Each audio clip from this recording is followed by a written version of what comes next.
Welcome back दोस्तों। आज की मूवी का नाम है चक और एक तेलुगु लैंग्वेज मूवी है जो रिसेंटली फरवरी को थिएटर में रिलीज हुई और मैं इस मूवी को थिएटर में ही देखा था।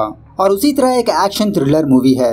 अब मूवी के बारे में बात करें तो मूवी बहुत ही अच्छी है और क्लाइमैक्स में एक बहुत बड़ा सस्पेंस रिवील होता है। एक्चुअली एक बंदे को टेररिस्ट मानकर किसी जेल में लाया जाता है, लेकिन उस बंदे का कहना होता है कि ये टेररिस्ट नहीं है, किसी ने इसको फंसाया है। एक दिन उस बंदे से मिलने के लिए एक लॉयर आती है और ये बंदा उस लॉयर से अपनी जिंदगी कहानी उसे सुनाने लगता है। तो क्या है उस बंदे की कहानी, कैसे वो जेल में आया, किसने इसको इस जेल में फंसाया और इसके साथ जेल में क्या क्या हुआ, कोर्ट इस बंदे को क्या सजा देती है, क्या ये बंदा जेल से छूट पाएगा या नहीं, इसी पर बेस्ड है ये कहानी। बहुत ही इंटरेस्टिंग मूवी है। तो चलिए बिना टाइम वेस्ट किए लेट्स स्टार्ट। और उससे पहले लुटा दो प्यार। तो मूवी की शुरुआत में ही टीवी में एक न्यूज टेलीकास्ट होती रहती है कि हैदराबाद के किसी जगह में टेररिस्टों ने एक बॉम्ब ब्लास्ट किया जिसकी वजह से काफी सारे लोग मारे जा चुके हैं और पुलिस ने 5 टेररिस्टों को गिरफ्तार कर लिया। तो दूसरे दिन इन 5 टेररिस्टों को कोर्ट में हाजिर किया जाता है और जज इन 5 टेररिस्टों को फांसी की सजा सुना देता है। जब ये 5 लोग जेल जा रहे होते हैं उसमें से एक बंदा अपने बचपन का इंसिडेंट याद करने लगता है। उसके बाद सीन फिर से फ्लैशबैक में जाने लगता है जहाँ पर 2 बच्चों को दिखाया जाता है।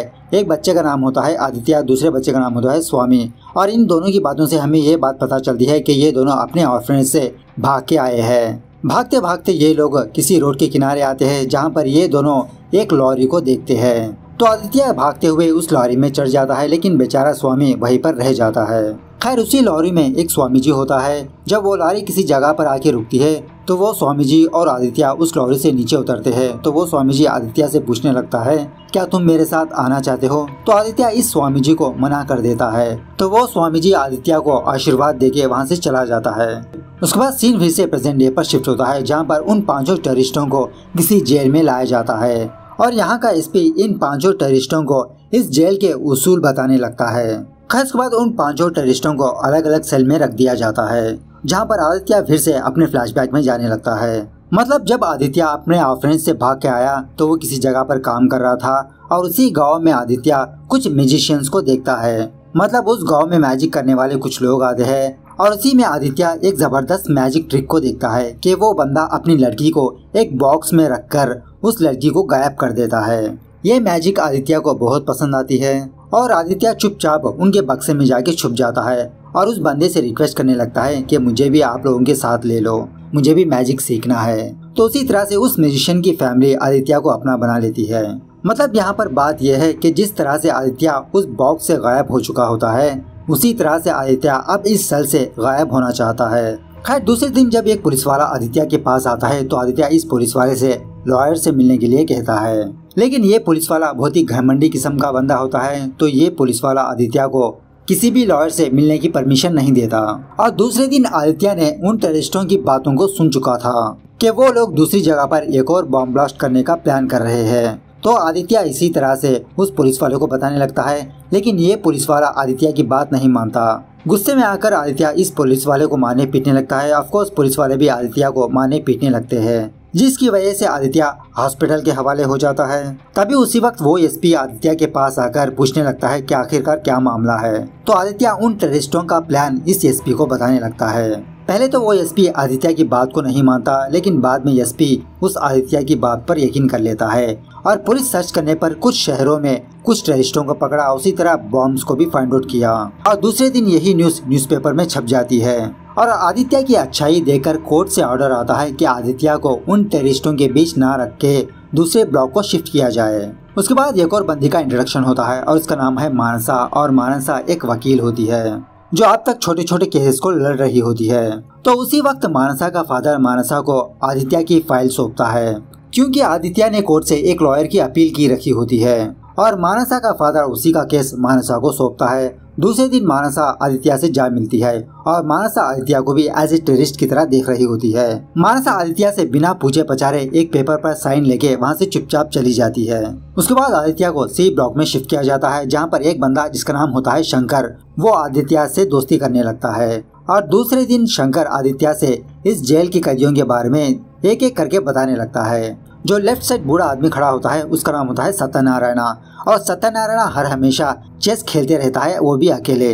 उसी जेल में ट्रिगर नाम का एक बंदा होता है और इसकी एक सेपरेट गैंग होती है और ट्रिगर इस जेल के हर एक बंदे को कंट्रोल करना चाहता है, मतलब एक किस्म का गुंडा होता है ये। तो वहीं पर एक और पागल कैदी होता है जिसका नाम होता है विनय, जो हर एक बंदे को सलाम ठोकते रहता है। खैर जब किसी को भी सिगरेट पीना होता है तो ट्रिगर का एक बंदा किसी जगह पर खड़ा रहता है और दूसरे कैदी इस बंदे को पैसे देना होता है और ये बंदा इन लोगों को सिगरेट देता है। तो आदित्य को सिगरेट की हैबिट होती है, तो आदित्य एक छोटा सा पेपर फाड़ के चुपचाप उस आदमी के हाथ में रख देता है। इस तरह से आदित्य हर रोज यही काम करके सिगरेट पीने लगता है और ट्रिगर के गैंग ये नहीं पहचान पाते कि आखिरकार ये पेपर कौन रख रहा है। तो इसी दरमियान में एक दिन आदित्य नारायण के पास आता है जहाँ पर अकेला चेस खेल रहा होता है और आदित्य नारायण से चेस खेलने की बात करता है। और यहाँ पर मैं आपको एक और बात बता दूं कि सत्यनारायण काफी सालों से इसी जेल में सड़ रहा है और इतने सालों में एक बंदा भी सत्यनारायण के पास नहीं आया चेस खेलने के लिए। तो सत्यनारायण खुशी के मारे आदित्य को चेस के रूल्स बताने लगता है और आदित्य सत्यनारायण को एज ए गुरु की तरह मान रहा होता है। खैर एक दिन विनय ट्रिगर गैंग को ये बात बता देता है कि इनके हाथ में पेपर रखने वाला आदित्य होता है। तो उसी वक्त ट्रिगर की गैंग आदित्य को सिगरेट पिलाने के लिए अपने सेल में बुलाती है, उसे मारने पीटने लगती है। इस तरह से यहाँ पर एक जबरदस्त फाइट होती है। तो लड़ाई करने की वजह से पुलिस आदित्य को डार्क रूम में भेज देती है। आदित्य उस रूम में बहुत बोर होने लगता है और तभी दूसरे दिन जब सूरज की किरणें उस रूम में पड़ती है तो वहाँ पर छोटे छोटे ब्लॉक्स क्रिएट करना शुरू होते हैं और आदित्य इस परछाई को एज ए चेस बोर्ड की तरह इमेजिनेशन करते हुए अपने दिमाग से चेस खेलने लगता है। इस तरह से आदित्य उस चेस गेम को सीखने लगता है और जब आदित्य उस डार्क रूम से बाहर आता है तो फौरन आदित्य गुरुजी के पास जाता है और गुरुजी से कहने लगता है, गुरुजी क्या हम एक गेम खेलें? तो आदित्य गुरुजी से चेस गेम खेल के उसके साथ जीत भी जाता है। ये देखकर गुरुजी बहुत खुश होने लगता है, मतलब इतने सालों में गुरुजी ने आदित्य के जैसा एक प्लेयर देखा है। तो एक दिन आदित्य मानसा से जिद करने लगता है उससे मिलने के लिए। ऑफकोर्स लॉयर की जिम्मेदारी होती है कि वो लॉयर अपने क्लाइंट के बारे में पूरी जानकारी ले। इसी के लिए आदित्य मानसा को अपने पास बुलाता है और आदित्य अपनी कहानी मानसा को सुनाने लगता है। एक दिन आदित्य जब अपने बचपन में किसी जगह पर काम कर रहा होता है तो आदित्य को एक चमकता हुआ पत्थर मिलता है और तभी आदित्य के दिमाग में एक धांसूदार आइडिया आता है और आदित्य उस चमकते हुए पत्थर को लेकर किसी ऑफिसर के ऑफिस में जाके छुप जाता है। जब वो ऑफिसर आदित्य के बारे में पूछने लगता है तो आदित्य इस ऑफिसर से कहने लगता है कि मेरे पीछे कुछ लोग पड़े हैं और इस डायमंड को हासिल करना चाहते हैं। तो वो ऑफिसर आदित्य से उस पत्थर को मांगने लगता है, लेकिन आदित्य इस पत्थर को उस ऑफिसर को नहीं देता, जिसके बदले में वो ऑफिसर आदित्य को कुछ पैसे दे देता है। इस तरह से आदित्य छोटे मोटे स्कैम करके अपनी जिंदगी गुजार रहा होता है और आदित्य अपने आप को कॉन आर्टिस्ट बताने लगता है। इसी दरमियान में आदित्य की नजर एक और लड़की पर पड़ती है और इसका नाम है अपर्णा, जो चैरिटी के नाम पे लोगों से पैसे लूट रही होती है और आदित्य अपर्णा से अपने साथ काम करने का ऑफर देने लगता है। तो अपर्णा आदित्य के ऑफर को एक्सेप्ट कर लेती है। उसके बाद अपर्णा एक पेट्रोल पंप के पास काम करने लगती है। जब आदित्य वहां पर आता है तो अपर्णा स्वाइपिंग मशीन को आदित्य को देती है और आदित्य उस स्वाइपिंग मशीन में एक छोटी सी चिप फिट करता है और जो कोई भी इस स्वाइपिंग मशीन को यूज करता है उसका सारा डेटा उस चिप में सेव होने लगता है। इस तरह से आदित्य और अपर्णा मिलकर और कुछ स्कैम करने लगे और इसी दरमियान में हमारी आंख मारने वाली बंदी का इंट्रोडक्शन होता है और इसका नाम होता है यात्रा। जब आदित्य यात्रा को देखता है तो इसको पहली नजर में प्यार हो जाता है और धीरे धीरे आदित्य यात्रा से दोस्ती करने लगता है। एक दिन अचानक से आधी रात को यात्रा आदित्य के घर के पास आती है और यहाँ पर यात्रा की कहानी ये है कि यात्रा का एक स्टेप फादर होता है जो हर रोज यात्रा को मारते पीटते रहता है। यात्रा की माँ अब इस दुनिया में नहीं रही और आज यात्रा का स्टेप फादर हद से ज्यादा ही बर्ताव करने लगा, जिसकी वजह से यात्रा आदित्य के पास आती है, उसके पास शेल्टर मांगने के लिए आती है। इस तरह से आदित्य और यात्रा ये दोनों आदित्य के घर में रहने लगते हैं। धीरे धीरे ये दोनों एक दूसरे के करीब आने लगते हैं, इन दोनों में प्यार होने लगता है।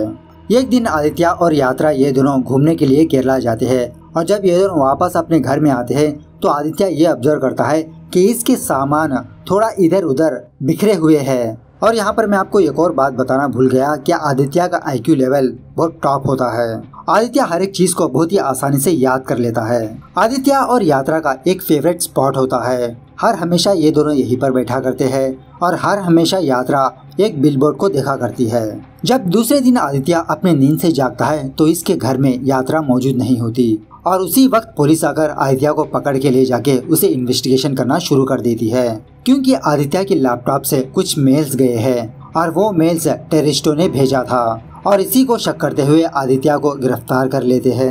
लेकिन ऑफकोर्स आदित्य को उन टेररिस्टों के बारे में कुछ भी पता नहीं होता और आदित्य इन पुलिस वालों को बताने लगता है कि जिस दिन मेल्स भेजे थे उस दिन आदित्य और यात्रा ये दोनों केरला में थे।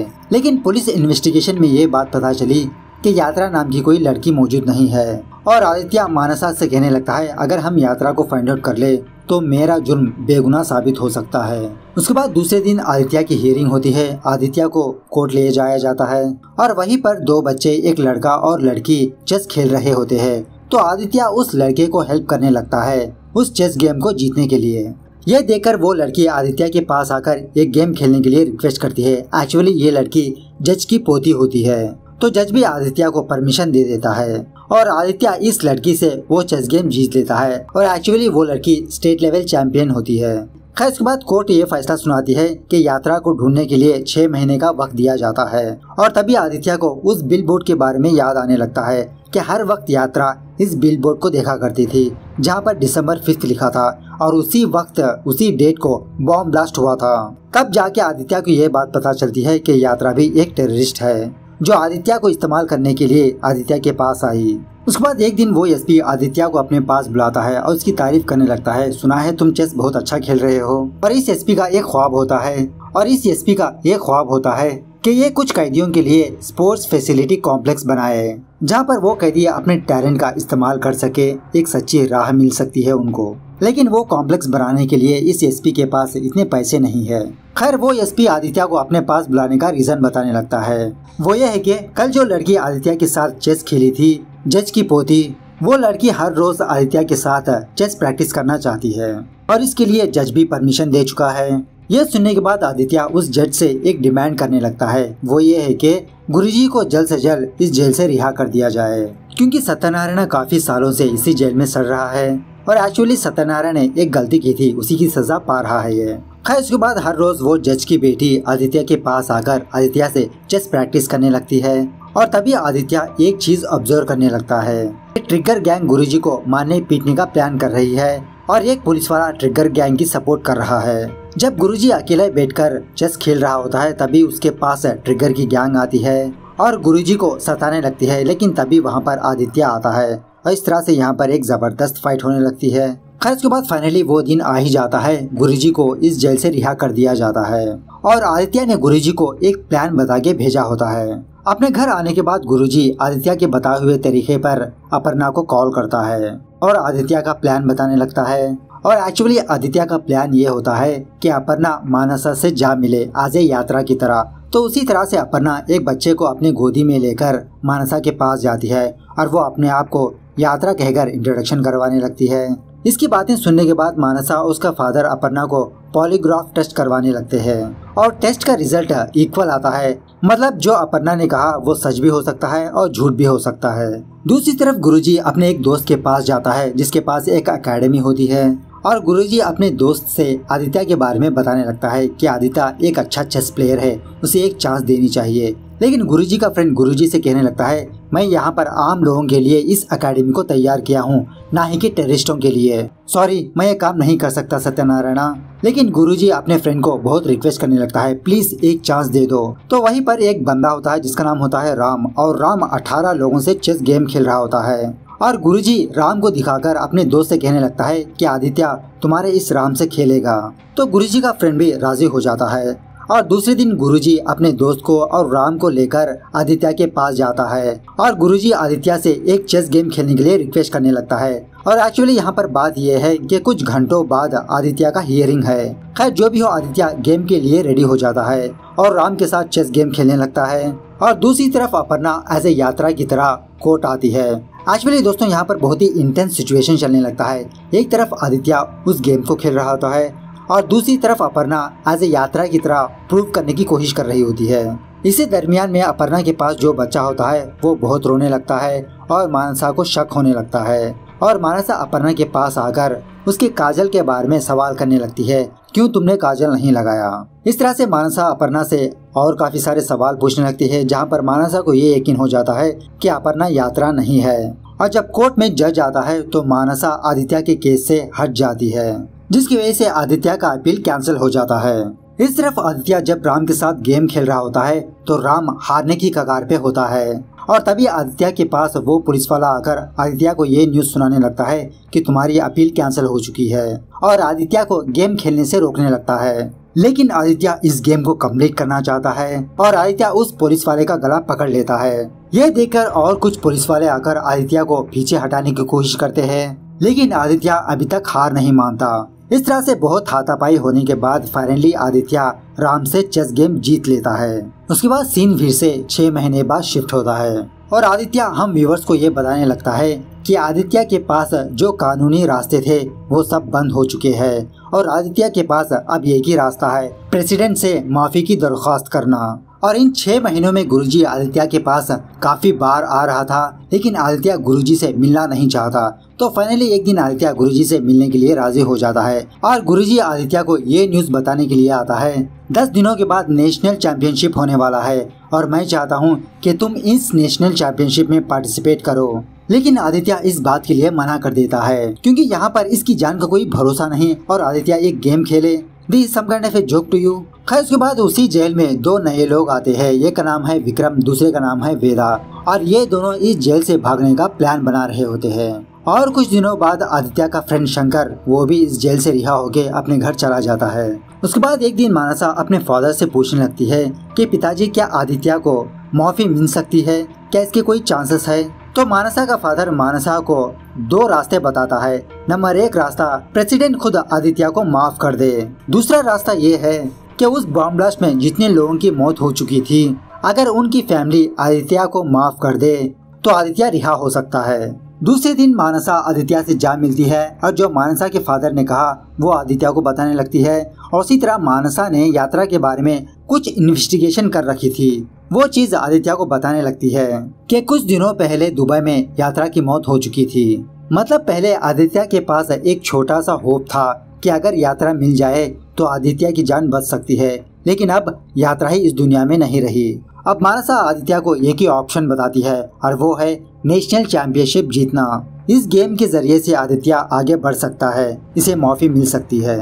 इस तरह से आदित्य गेम खेलने के लिए रेडी हो जाता है और दूसरी तरफ मानसा उन लोगों के पास जाकर उनकी साइन लेने लगती है। तो ऑलमोस्ट काफी सारे फैमिली मेंबर्स आदित्य के हक में साइन करते हैं। इस तरफ कंपटीशन में आदित्य और राम का सामना होता है और इसी गेम को देखने के लिए एक और बंदा आता है और इसका नाम है स्वामी, जो बचपन में बिछड़ चुका था ना आदित्य का फ्रेंड, वही स्वामी है ये। जब राम आदित्य से गेम खेल रहा होता है तो राम हारने की कगार पे होता है और बहाना बनाकर राम इस गेम को नहीं खेलता और राम उन सारे लोगों से कहने लगता है ये कैसा बेहुदा मजाक है, क्या अब मैं एक टेररिस्ट से खेलूं। दूसरे दिन स्वामी आदित्य से मिलने के लिए आता है, जहां पर स्वामी अपने काम के बारे में आदित्य को बताने लगता है कि अब स्वामी किसी कंस्ट्रक्शन कंपनी में काम कर रहा है एज ए इंजीनियर की तरह। उसके बाद जब कंपटीशन स्टार्ट होता है तो आदित्य के सामने खेलने के लिए कोई एक बंदा तक नहीं आता, क्योंकि काफी सारे लोग यही मान रहे होते हैं कि आदित्य एक टेररिस्ट है। और तभी वहाँ पर वो जज की पोती आती है आदित्य से खेलने के लिए। इस तरह से आदित्य चेस गेम को खेलते हुए आगे बढ़ने लगता है।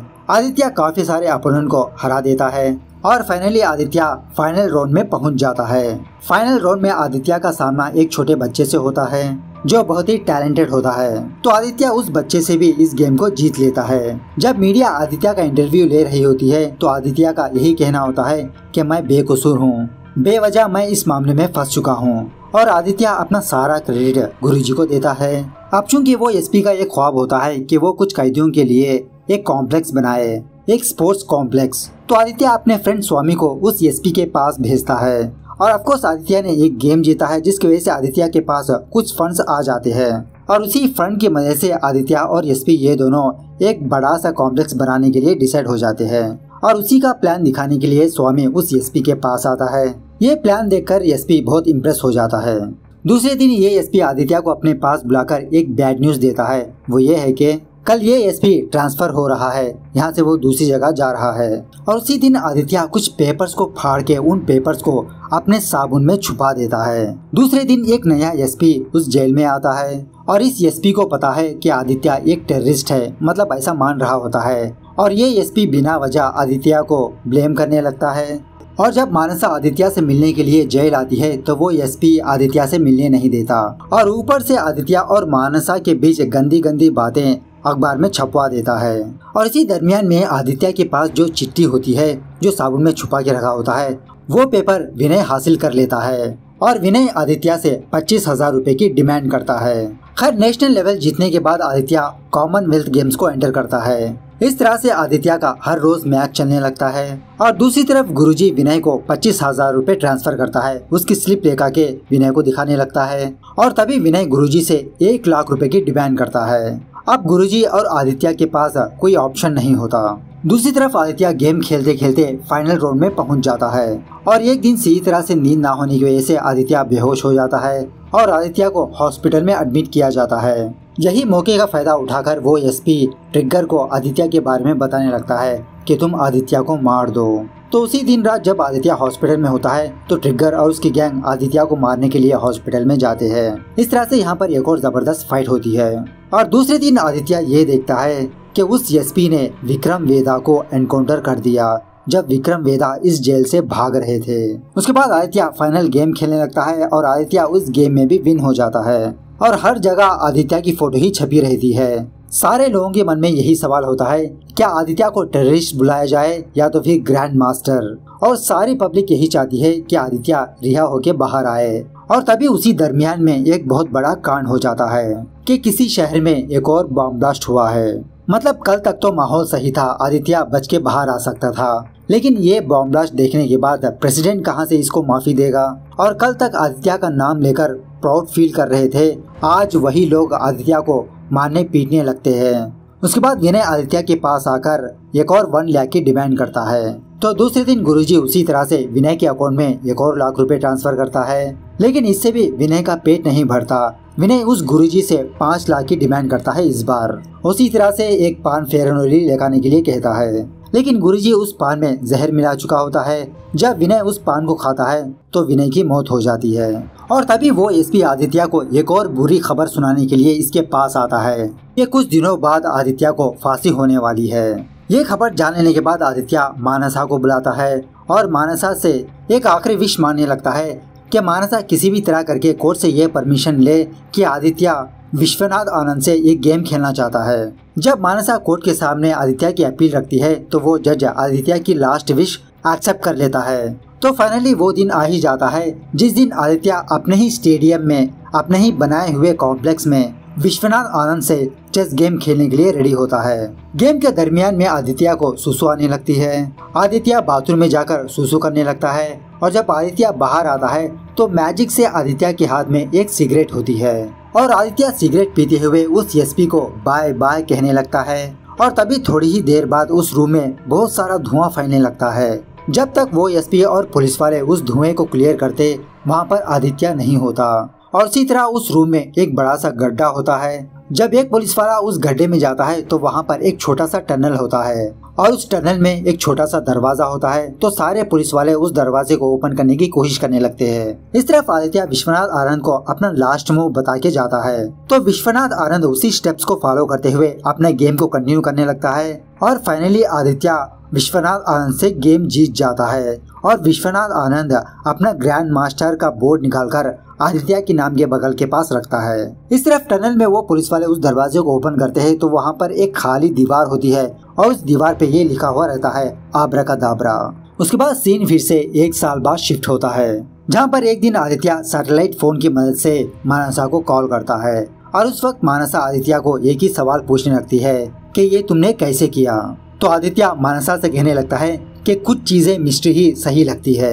उसके बाद सीन फिर से फ्लैशबैक में जाने लगता है। मतलब आदित्य हम व्यूअर्स को ये बताने लगता है कि किस तरह से आदित्य वहाँ से भागा। जैसा मैंने पहले कहा था कि स्वामी एक इंजीनियर है, आदित्य और एसपी मिलकर एक स्पोर्ट्स कॉम्प्लेक्स बना रहे हैं, इसीलिए आदित्य अपने सारे प्लान्स चिट्ठी में लिखकर गुरुजी को देता रहा और एक दिन वो चिट्ठी विनय को मिल गई थी और विनय इनसे काफी सारे पैसे हड़प लिया। जब आदित्य और गुरुजी का ये प्लान चल रहा होता है तो अचानक से वो एसपी आदित्य को ये न्यूज सुनाने लगता है कि इसको फांसी की सजा हुई है, लेकिन आदित्य किसी भी तरह करके अपने कॉम्प्लेक्स में जाना चाहता है क्योंकि सारे सीक्रेट दरवाजे वहीं पर है। इसीलिए आदित्य ने अपनी एक विश मांगी कि आदित्य विश्वनाथ आनंद से अपने कॉम्प्लेक्स में गेम खेलना चाहता है। और जब आदित्य सुसु करने के लिए बाथरूम में जाता है तो वहाँ पर एक छोटा सा बटन होता है। आदित्य उस बटन को प्रेस कर देता है, जिसके कुछ सेकंड के बाद उस कमरे में धुआं फैलने लगता है। लेकिन एक्चुअली आदित्य उस कॉम्प्लेक्स से बाहर नहीं गया होता।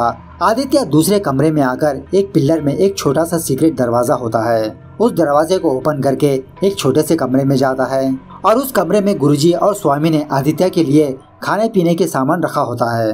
तो आदित्य धीरे धीरे उन खानों को खाते हुए, थोड़ा सा पानी पीते हुए उस टनल को और खोदने लगता है। मतलब एक्चुअली स्वामी ने पूरा टनल नहीं बनाया होता, सिर्फ एक छोटी सी रूम बना के रखी होती है। इस तरह से आदित्य काफी महीनों तक उसी कमरे में रहता है और उसी तरह बाहर सारे लोग आदित्य के बारे में भूल चुके थे। और फाइनली आदित्य के पास वो दिन आ ही जाता है जहाँ पर आदित्य का खाना पीने का सामान खत्म हो जाता है और आदित्य उस टनल को खोद के बाहर आ जाता है। आदित्य के साथ साथ स्वामी जी और गुरुजी ये दोनों भी अंडरग्राउंड में है। जब तक आदित्य अपने बेगुनाही का सबूत नहीं देता तब तक आदित्य दुनिया से बचकर ही रहेगा। इस तरह से ये मूवी यहाँ पर दी एंड होती है।